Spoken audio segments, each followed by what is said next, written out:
c'est Luc Courchaine. Je suis né en 1952 à Saint-Léonard-d'Aston, côté de Nicolette. Je suis actuellement directeur de l'École des design industriels à l'Université de Montréal et vice-président de la Société des arts technologiques et aussi artiste et designer qui se délecte dans la création de toutes sortes. Je me souviens d'avoir pris l'autobus jaune pour aller voir les concerts des jeunesses musicales à Nicolette.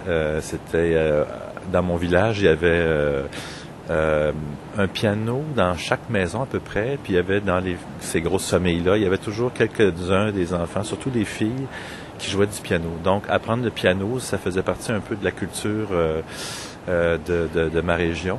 Puis aller au concert des jeunesses musicales, c'est une façon de s'initier à la grande musique. Donc ça, c'est un souvenir qui remonte à très très loin. Mais une des choses qui a frappé mon imagination, c'est quand le vicaire du village avait mis la main sur un projecteur 16 mm et qui nous présentait des films de Romain dans le sous-sol de l'église. Donc ça, pour moi, je sais pas, j'avais 7-8 ans, là, c'était assez formidable. En fait, c'était comme avoir un ciné-club, mais disons, évidemment, très coloré par le contexte, c'est-à-dire le sous-sol d'église puis des films de Romain. C'était très particulier. C'était très familial. Il y avait, on était au fond une grosse famille. Donc, mon père, l'aîné d'une famille de 17 enfants. Donc, mes oncles, mes tantes, mes cousins, mes cousines. Et puis des amis, puis tout ça. Donc, c'était, puis des amis, des amis d'école, j'imagine. Mais on était assez, si je me souviens bien, mes parents étaient assez amis avec le vicaire. Donc, il y avait beaucoup d'activités mondaines qui impliquaient le vicaire, dont des bains de minuit au chalet, des genres de choses comme ça, oui. Mon père est un industriel, donc il fabriquait des appareils de ventilation pour la ferme, les commerces et des choses comme ça. Donc j'ai grandi dans un milieu d'entrepreneurs, en fait, de petite industrie. Mais c'était clair pour moi que je trouvais ça, c'est pas évident pour moi de penser que je pouvais prendre le relève de l'entreprise. J'ai toujours voulu peut-être avoir plus de liberté que ce que mon père avait, enfin en apparence, là. Donc j'ai plutôt décidé d'aller en art plastique au cégep, ici au cégep du Montréal. Donc j'ai fait de la peinture, du design graphique, de la sculpture, de la photo.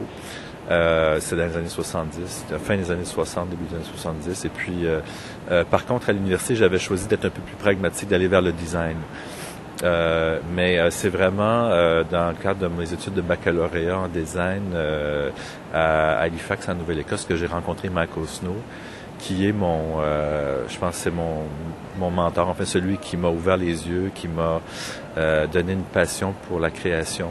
Et puis, c'est quelqu'un que je remercie publiquement parce qu'il m'a vraiment donné, au fond, l'élan qui a fait que toute ma vie, j'ai pensé qu'on pouvait réinventer le cinéma, réinventer les choses, les différents médiums qui ont souvent une histoire assez lourde, et puis que ça pouvait devenir, au fond, une recherche, la recherche-création, comme ce qu'on aime bien le décrire aujourd'hui. Ça prend beaucoup de place, beaucoup de place. Comme tout le monde, il faut payer le loyer, faire vivre sa famille et tout ça. Donc, j'ai trouvé une façon de rester très, très collé sur la création par l'enseignement. Donc, j'enseigne à l'Université de Montréal depuis le milieu des années 80. Je suis aujourd'hui directeur de l'école parce que, c'est à mon tour de le faire. Mais tout ça, au fond, c'est de rester près des jeunes et puis surtout de créer les conditions dans lesquelles ils pourront devenir des créateurs, que ce soit en design ou en art. Pour moi, c'était une façon, au fond, de rester proche de mes intérêts. À côté de ça, j'essaie de garder une pratique personnelle. C'est pas toujours évident parce que souvent, les tâches administratives ou liées à l'enseignement prennent beaucoup de place. Mais jusqu'à maintenant, j'ai réussi, dans le volet recherche d'une carrière professorale, au fond, à continuer à faire de la création.